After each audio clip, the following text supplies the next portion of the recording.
सन्माननीय सदस्य आमशा पाडवी. सभापती मॅडम, नंदुरबार जिल्ह्यामध्ये 17 आहेत. आता कोण उपस्थित आहे? जे जात प्रमाणपत्र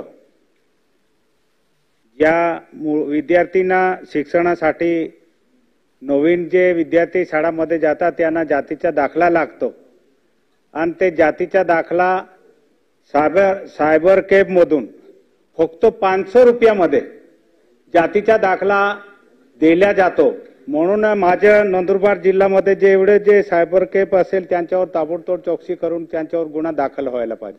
पहिले जे लाखो बोगस आदिवासी लोक आमच्या जातीमध्ये आले आहे, वेगवेगळ्या जात्या आदिवासी समाजामध्ये समाज याच्यात येऊन नोकऱ्या घेतल्या आहे आणि 500 रुपयामध्ये जर ते दाखला देत असेल तर असे जे ज्याचं सेंटर असेल त्या सेंटरवर ताबडतोब गुन्हे दाखल व्हायला पाहिजे अशी माझी मागणी आहे.